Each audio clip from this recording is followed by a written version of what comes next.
Hello, and thank you for standing by. My name is Regina, and I will be your conference operator today. At this time, I would like to welcome everyone to the Infinity Natural Resources fourth quarter 2025 earnings conference call. All lines have been placed on mute to prevent any background noise. After the speaker's remarks, there will be a question-and-answer session. If you would like to ask a question during this time, simply press star, then the number one on your telephone keypad. To withdraw your question, press star one again. I would now like to turn the conference over to Tom Marchetti, Vice President of Investor Relations. Please go ahead. Thank you, operator. Good morning, and thank you for joining Infinity Natural Resources fourth quarter and full year 2025 earnings conference call. With me today are Zack Arnold, our President and Chief Executive Officer, and Dave Stoll, our Executive Vice President and Chief Financial Officer. In a moment, Zack and David will present their prepared remarks with a question-and-answer session to follow. An updated investor presentation has been posted to the Investor Relations section of our website, and we may reference certain slides during today's discussion. A replay of today's call will be available on our website beginning this evening. Before we begin, I would like to remind everybody that today's call may contain certain forward-looking statements that are subject to risks and uncertainties that could cause actual results to differ materially from those expressed or implied. All statements that are not historical facts are forward-looking statements. Forward-looking statements are subject to a number of risks and uncertainties, many of which are beyond our control, that could cause actual results to differ materially from those forward-looking statements. Please review our earnings release and the risk factors discussed in our SEC filings. We will also be referring to certain non-GAAP financial measures. Please refer to our earnings release and investor presentation for important disclosures regarding such measures, including definitions and reconciliations to the most comparable GAAP financial measures. With that, I will turn the call over to Zack. Thank you, Tom, and good morning, everyone. Before I begin, I'd like to formally welcome Tom Marchetti to our team. Tom will lead our investor relations function and is a great addition to the team. We appreciate everyone joining us today to review Infinity Natural Resources fourth quarter and full year 2025 results and to discuss our outlook for 2026. Overall, 2025 was another transformational year for Infinity. Importantly, we did what we said we'd do during the IPO process. We continue to add scale. We've significantly increased production. We've grown our operating cash flow. We've expanded our asset base through acquisitions. We've accessed the capital markets. We've entered into strategic partnerships, and we've preserved our operational and financial flexibility. We've been busy. Most importantly, our Appalachian platform continues to deliver strong operational and financial execution across both our extensive Utica position in Ohio and Marcellus position in Pennsylvania. Our results during the fourth quarter and year overall are underpinned by our strong well performance across our asset base, as well as the disciplined execution of our development program. Our teams remain focused on improving drilling and completion efficiencies, extending lateral lengths, and maintaining capital discipline as we developed our high-quality asset base. Before reviewing our operational activity for the quarter, it is worth highlighting the strength and flexibility of our development portfolio across Appalachia. We have over 390 locations across our portfolio, representing more than 10 years of inventory when developed on a 2-rig program. Our returns in oil and liquids-weighted projects are strong, especially true in today's oil environment, and our gas returns are strong as well. Balance. Functionality. It is how we build our business in order to maximize value for our shareholders. Well costs are consistent across our position, whether in our Ohio Utica development or our dry gas Marcellus wells, which allows us to allocate capital efficiently across our development opportunities depending on commodity conditions. In addition, much of our drilling and completion design is standardized across our development program, utilizing common equipment and consumables packages that allow us to efficiently shift activity between Ohio and Pennsylvania. Combined with our extensive drilling inventory across these development areas, this portfolio provides significant operational, commodity, and financial flexibility as we allocate capital across our assets. As a result, our development program can be adjusted to prioritize the highest return opportunities while maintaining disciplined growth. During the fourth quarter, we continued to operate one drilling rig across our base asset. We added a second rig in January, bringing our total operated rig count to 2, advancing development across our diversified portfolio. During the fourth quarter, net production averaged 45.3 MBOE per day, bringing full-year production to 35.3 MBOE per day, exceeding the high end of our guidance range for fiscal year 2025. When compared to 2024, the company was able to deliver year-over-year growth of approximately 46%. During the fourth quarter, we spudded 9 wells totaling approximately 142,000 lateral feet, while finishing completions activities and turning into sales 6 wells totaling 103,000 lateral feet, evenly split between Ohio oil-weighted projects and Pennsylvania dry gas projects. For the full year, we turned 23 wells into sales, including 12 wells in Pennsylvania and 11 wells in Ohio, reflecting our balanced development approach across our asset base. Our development program continues to emphasize extended lateral development and operational efficiencies that support strong capital returns across both our Utica and Marcellus positions. For calendar year 2025, our average well turned into sales exceeded 15,700 lateral feet. While longer laterals help to reduce our per-foot drilling costs, it's not just about drilling longer laterals. It's also about cycle times, getting those wells online and having them track our anticipated well performance. We continue to target 6 to 7 month cycle times on our development projects, ranging from 3 to 5 wells, which we believe is one of the fastest cycle times in the industry. With regards to well performance, we've placed a lot of wells online in the second half of 2025, and we are pleased with the performance of those wells to date, and they continue to track in line with our type curve expectations across both development areas. Looking forward, we intend to operate 2 rigs throughout calendar year 2026.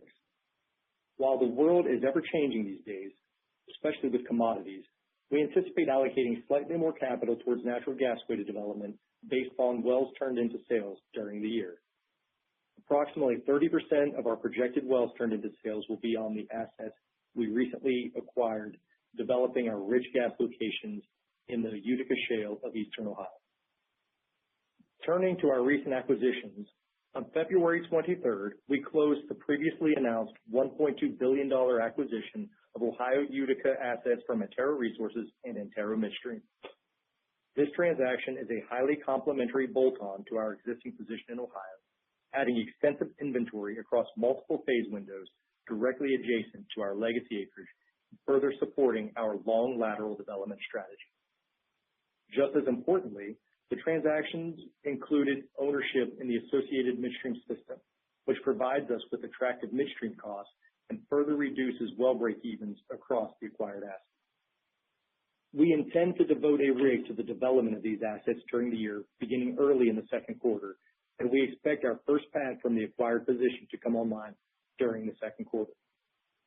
As we begin developing this inventory, we expect to increase production from these assets meaningfully in the coming months and years. Not to be forgotten with all of our activities, we also completed the Chase acquisition, which increased our working interest in our dry gas South Bend field in Pennsylvania. Transactions like this, where we can increase working interest in assets we already operate, are typically among the most attractive investments that we can make using our equity, as they increase our exposure to future development and production without requiring incremental corporate overhead or G&A. This acquisition represents another milestone for Infinity, as it is the first time post-IPO that we have used our equity to acquire assets.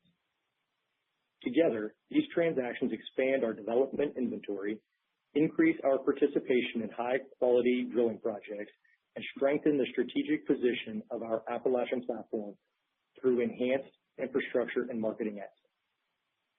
In conjunction with the Antero transaction, Infinity successfully issued $350 million of perpetual convertible preferred stock to 2 highly respected energy investors, Quantum Capital Group and Carnelian Energy Capital. We believe the strong demand from these investors reflects confidence in both the quality of the underlying assets and our long-term development strategy.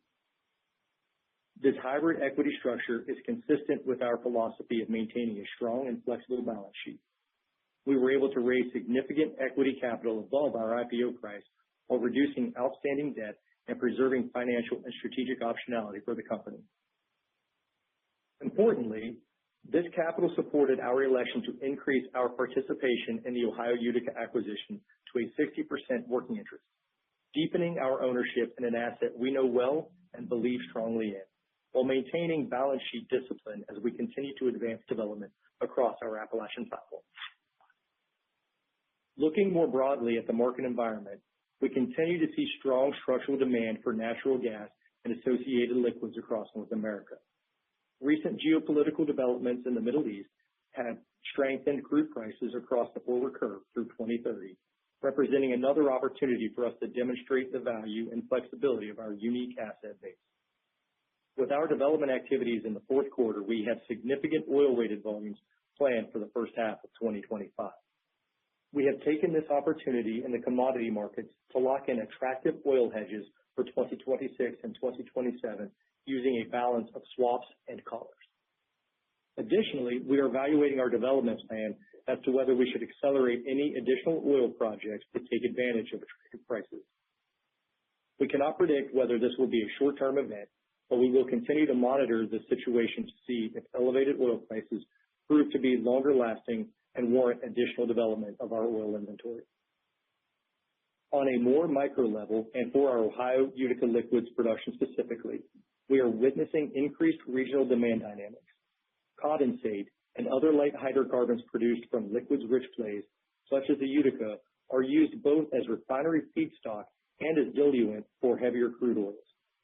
As production of heavier barrels from regions such as Canada and Venezuela increases, producers require additional volumes of condensate and other light hydrocarbons to blend those barrels to move them through pipeline systems and into refineries. Given our proximity to regional refining markets and infrastructure, we believe our Ohio Utica liquids production is well positioned to serve this demand.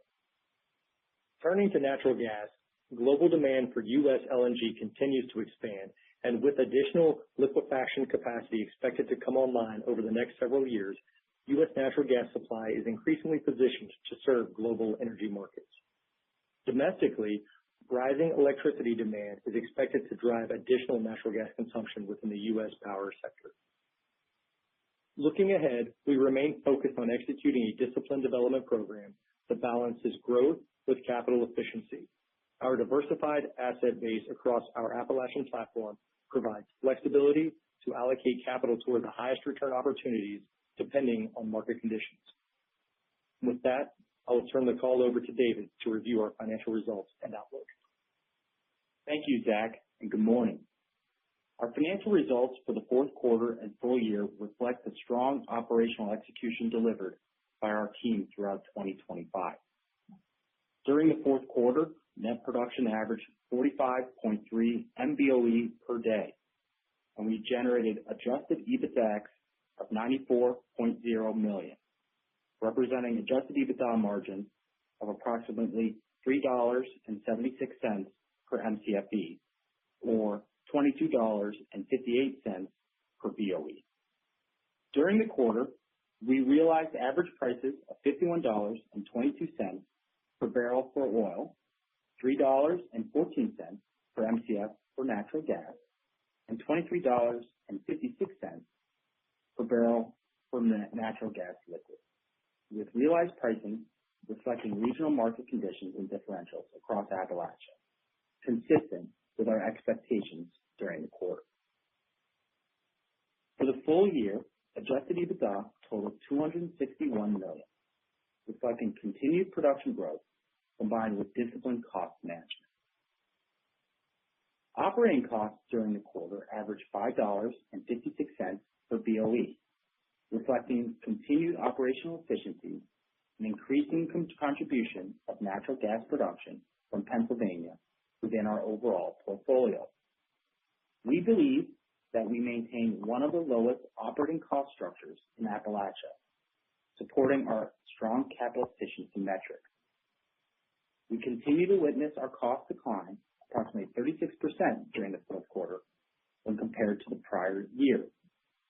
As we continue to expand our natural gas volumes in Pennsylvania, we would anticipate to experience further decline in our overall cost structure as those volumes are on our wholly owned midstream system. During the fiscal year 2025, we incurred approximately $326 million in capital expenditures, including drilling and completion CapEx of $274.7 million, land spend of $35.5 million, and midstream and infrastructure investments of approximately $16.1 million.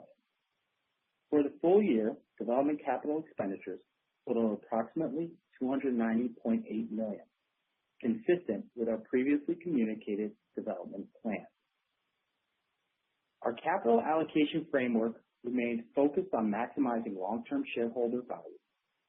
We prioritize funding high-return development opportunities across our Utica and Marcellus assets, expanding our development inventory through targeted acquisitions, and maintaining a strong and flexible balance sheet.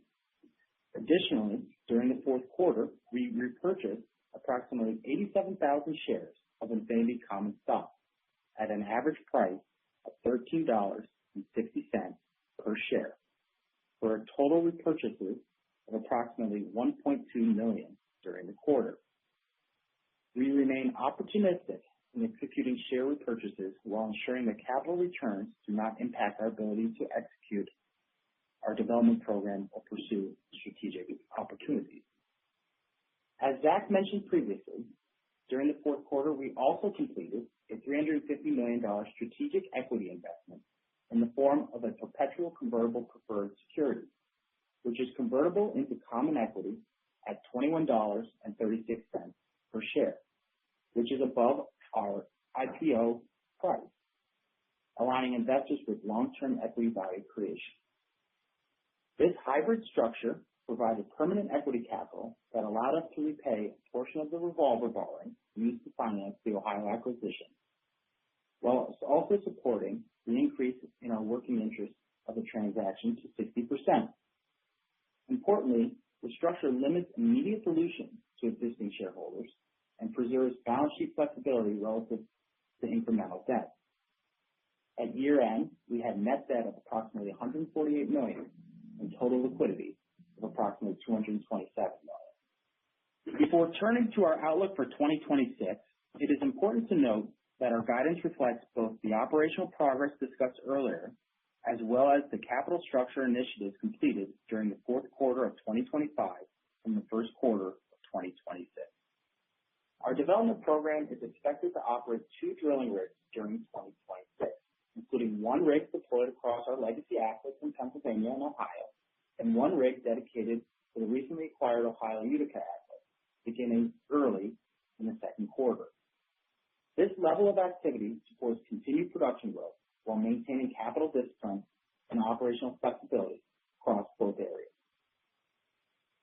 Looking ahead, we expect to continue advancing development across all areas within our portfolio and anticipate turning into sales 31 gross wells during calendar year 2026, consistent with the development plan outlined in our investor presentation.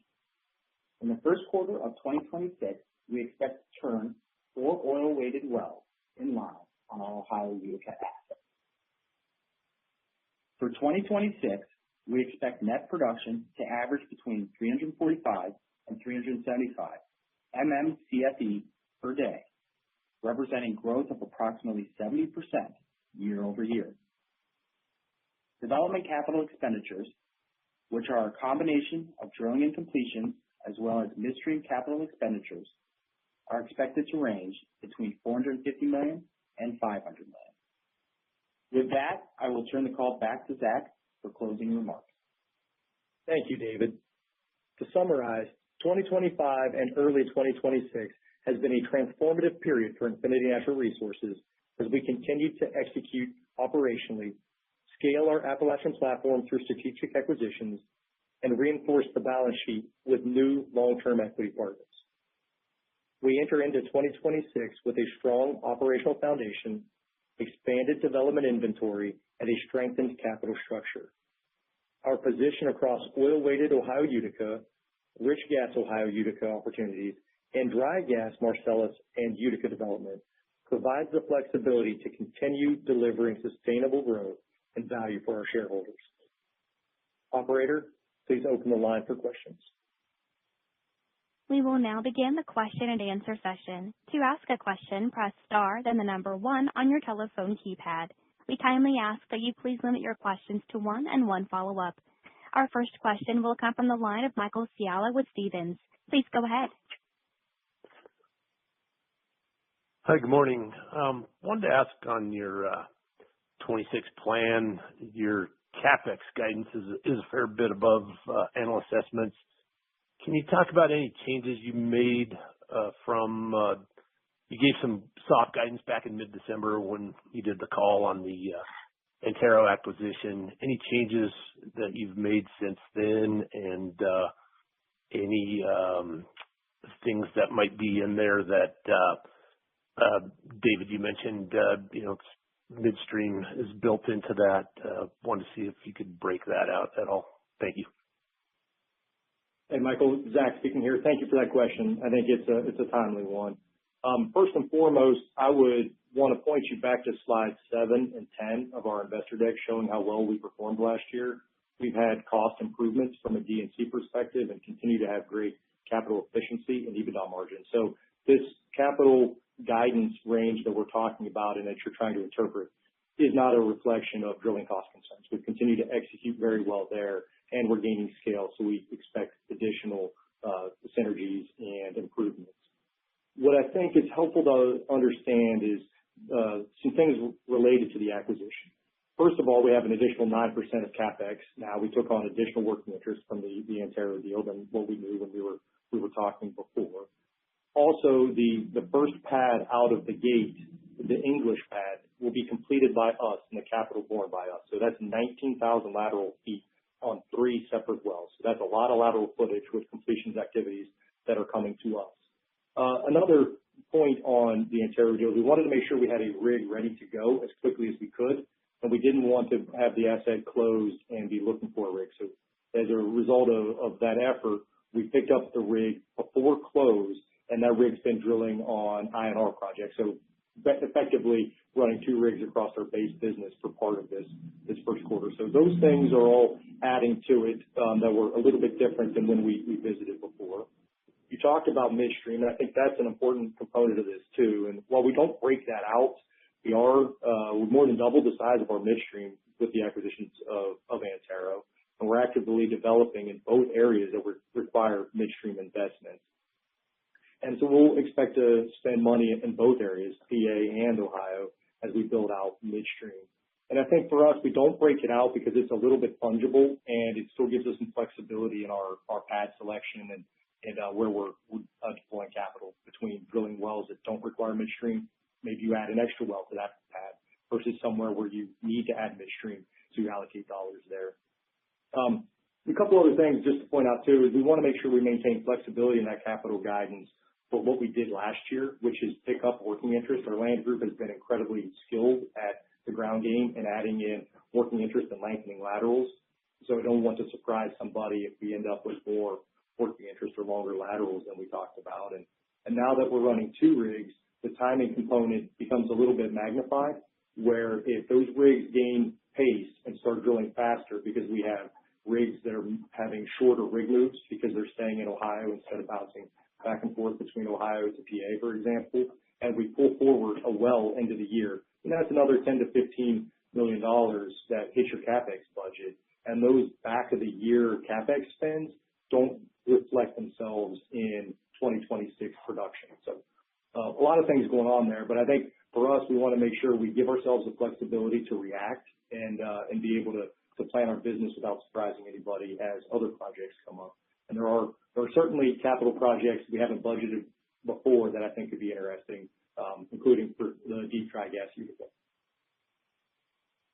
I appreciate that detail, Zach. I guess just to clarify, in terms of well costs, you're not anticipating any OFS inflation or anything. You're still anticipating well costs to at least stay flat or maybe even trend down. Is that right?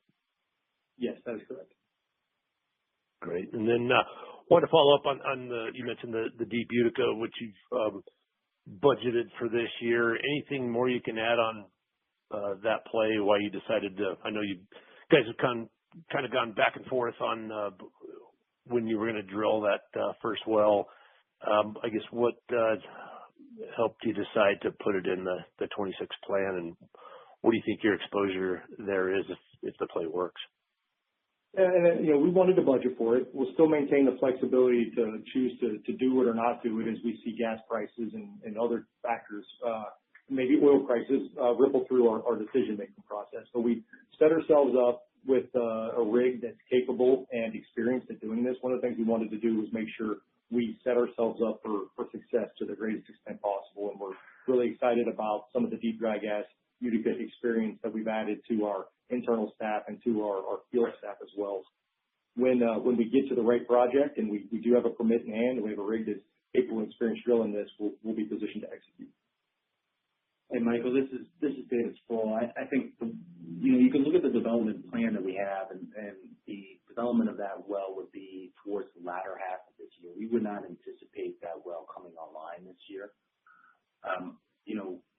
I think we've always been excited about the Utica. That's not changed. If it's changed, it's only been more excitement about what we see in deep dry gas Utica. There are plenty of offset development activities to us. We've been watching those. So I think for us, it's just consistent with our overall theme of kind of walking before running with regards to developing it. But we are very excited about the prospectivity therein. Sounds good. Appreciate it, guys. Thank you. Our next question comes from the line of Tim Rusden with KeyBanc Capital Markets. Please go ahead. Good morning, folks, and thanks for taking our questions. Michael actually took some of the ones I was going to hit at, but I wanted to dig back in on the deep Utica first. It looks like you have a spud plan, or you may have recently spud that well in the deep Utica. I know there's a Cooper pad in Armstrong County. Can you give kind of any context? Have you spud this well yet? I recognize you don't plan to complete it this year, but is that definitely happening, or is it still kind of a TBD? Yeah, so I'll make a sort of technical differentiation here for you. If you're watching stuff online, when you set the conductor, it triggers a regulatory spud. So we view that as really just preparation for a true spud, and don't want to get anybody confused as to what's specifically going on. I think what David said a moment ago is most accurate, is that we've got it really, the capital, towards the back half of this year, and production really not coming in until next as we look at it today. The other thing I'd note here, Tim, for you is, and everybody listening, is when you think about our development at the South Bend field, remember we have multiple horizons that we are targeting. So one of the good things about our position that is unique is that we have dry gas Marcellus there and dry gas deep Utica. And so as we come in and develop Marcellus, we can come back in and develop deep Utica. So, consistent with our approach there, consistent with our view of maintaining optionality, that's kind of what you're seeing when you see that alert from a regulatory spud. Okay. We'll stay tuned. Sounds like nothing imminent on that front. And then I appreciate the comments on CapEx. So Zach, as my follow-up, we talked about a year ago, and you mentioned, Infinity wants to stay nimble, but you can't be schizophrenic, as you sort of chase commodity prices. Cycle times seem to be ever shorter and sort of more violent today. How does the board think about that balance between sort of chasing kind of what you're seeing on the screens in a day, versus the cycle times you have? How nimble can you be, and sort of how locked in is this 2026 program? Sure. So I'll give a little bit of color as to what we've done and what to expect. So we already this year, we've turned in line 4 oil-weighted wells. So it feels like maybe that's a testament as to why you can't be schizophrenic in your capital deployment, because these wells are now you're very excited to have them on. And if we'd have been fully focused on natural gas, we would have missed a lot of this exposure. We anticipate another pad coming online by mid-year, So like the oil volumes that we're bringing in this calendar year. As far as how we deploy capital differently, our development plan didn't come together in the last 2 weeks. Our development plan has been thoughtfully put together, presented to the board. We really like the projects both in oil and gas. And we always have the slide in our investor deck where you see the returns at different prices. So we'll always evaluate if there's an oil project that we should swap in or tuck in, but that becomes not necessarily always the most prudent thing for us to do. So we'll take some time here. We'll see if these prices stay. That's a big part of the question. Is this a blip? And we don't want to move the rig from a gas project to an oil project and it turn out to be a head fake, which we've seen on the gas side from time to time. So we'll continue to have our land teams and our regulatory teams and our construction teams be prepared for that optionality, and we'll see what the next quarter brings. Okay. Thank you. Thank you. Our next question comes from the line of John Freeman with Raymond James. Please go ahead. Thanks. Good morning, guys. Morning. Just wanted to flush out maybe sort of how to think about the production cadences as we go through the year. Obviously, it appears to be a pretty back half-weighted program with, you've only got 4 of the 31 TILs coming on in 1Q, and maybe just sort of how to think about how we progress through the rest of the year, just to give us a little help on that side. Yeah, I think, John, when you think back to some of the comments that Zach made earlier about cycle times, I kind of push you to think about that. When you bring a rig out and you start drilling holes, it's a good rule of thumb for us. It's kind of 6 months from spud to turn in line for us, 6 to 7 months after that. So to your point, as we ramp up development, much like what you witnessed in 2025, we would anticipate, a considerable ramp through the middle of the year and into the fourth quarter as well.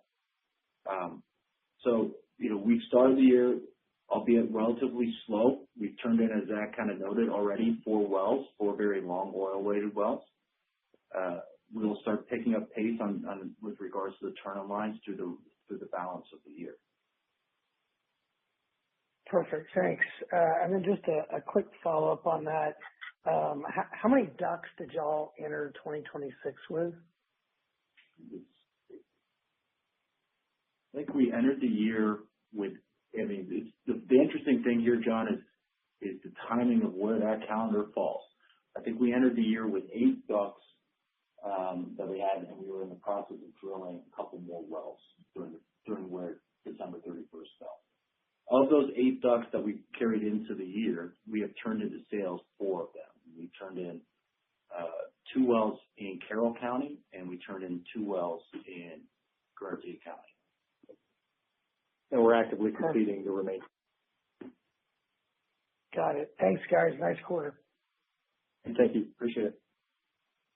Our next question comes from the line of Sam Cox with RBC Capital Markets. Please go ahead. Hi. Good morning. Thanks for taking my question. I just wanted to touch on the rig cadence for 2026. Obviously, given certain macro conditions, what would need to happen to evaluate a potential third operated rig? Thanks.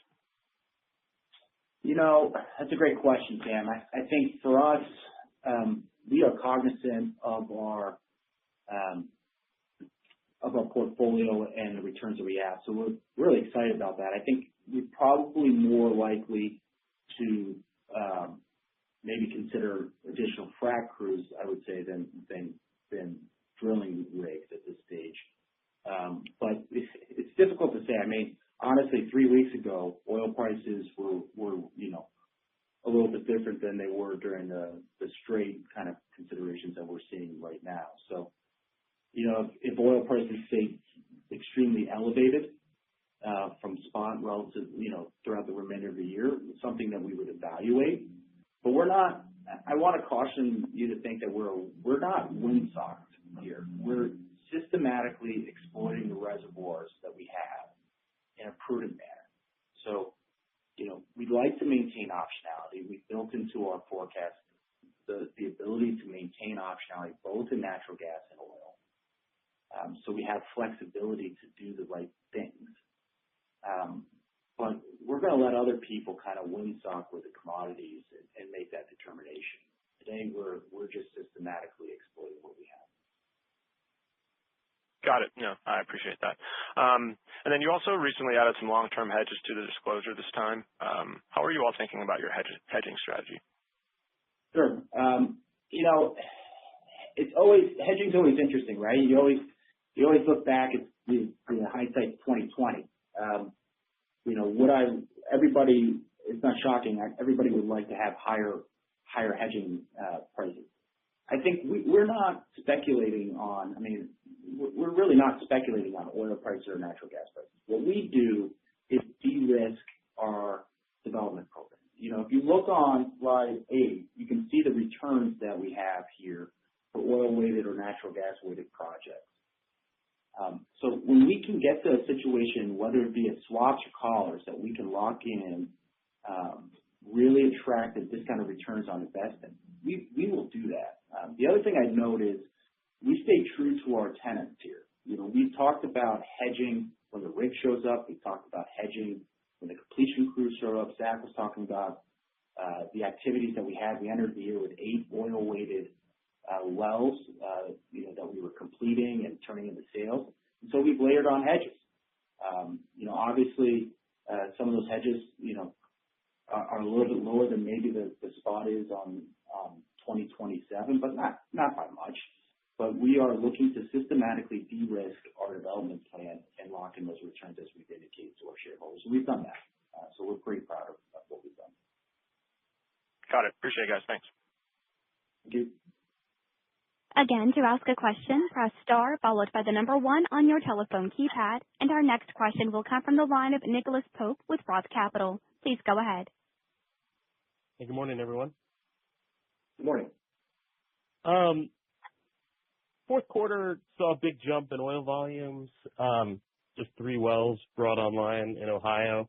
It was obviously I think it was the strongest quarter y'all seen. Just curious if there was anything, I guess, performance-wise from the wells over there in Ohio that y'all saw that kind of really supported that, or if it was just really where in the Utica you guys were drilling in the quarter. It just a really big jump, really solid number. So just kind of curious if that was performance, timing, or just location that was kind of driving that really strong oil number. Well, thank you for noticing. We were really excited with those results too. And I think the projects that we brought in the back half of 2025, were fantastic. Really a testament to the operational team, making sure cycle times were fast and execution of long laterals was done flawlessly. So kudos to them for putting us in a position to talk about these volumes. And then kudos to the land department for making sure that our working interest was high, because volumes are important, but having a high working interest in those volumes is even more critical. And I think from a performance perspective, we don't think those performances are anomalies. That's how we expect to perform. And we're very excited the way that those projects have worked in the back of the year. That makes sense. Jumping around a little bit, I know you didn't provide explicit guidance here, but unit operating costs, gathering costs were both down kind of throughout the year. Big acquisition of midstream assets, a lot of capital spend in 2026 implied kind of in the midstream businesses. So directionally trying to understand where those costs are going with that midstream investment. And is there also going to be kind of line items kind of growing for midstream revenues outside of kind of the operating cost line items? Like, how is that going to be supported? What are buckets? Sure. I'm going to take the operating cost question first, and then I'll come back to the midstream revenue question second. With regards to operating costs, what you've witnessed in 2025 is an increased activity in Pennsylvania, as well as managing our costs down in Ohio. So let me unpack that just a little bit. Remember, in Pennsylvania, on our gas assets, our Marcellus assets there, we own the midstream, so we don't have a meaningful GP&T charge. The second thing is volumetrically, The natural gas wells that we put on are significantly larger than the oil-weighted wells that we put into sales in Ohio, just from a petrophysical aspect. So as you think about the blending of that, not only are you blending in a lower cost structure, but you're also blending it in with a higher volume aspect. So naturally, you're seeing some of that decline happen. We have witnessed declines from an LOE in particular basis in Ohio. We've seen consistent GP&T in Ohio, but on a blending aspect, you're seeing a decline in quarter over quarter and year over year with regards to our overall cost structure for 2025. We would anticipate that to continue as we bring on more natural gas volumes, as well as when we bring on more volumes associated with the acquired properties from Antero. Antero properties, again, we own the midstream. So while there is additional expenditures associated with fractionation activities on some of the wells, we can reduce our overall blended costs or continue to reduce our overall blended costs by integrating those assets there. Turning to the midstream side, we do generate some third-party midstream revenues on our system. We've done that. You can see that in the line item for revenues that we have for midstream. It is a great opportunity set for us as we think about the future, not only for our assets in Pennsylvania, but our assets that we've acquired from Antero. We have a very large system. Currently today, we're capable of moving upwards of 1.2 BCF a day of capacity. So we have a very big midstream system that is definitely on our radar and strategic endeavors to expand volumes associated with third parties onto that system.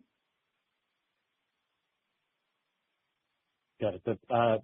That's all very helpful. I appreciate it. I appreciate the time this morning.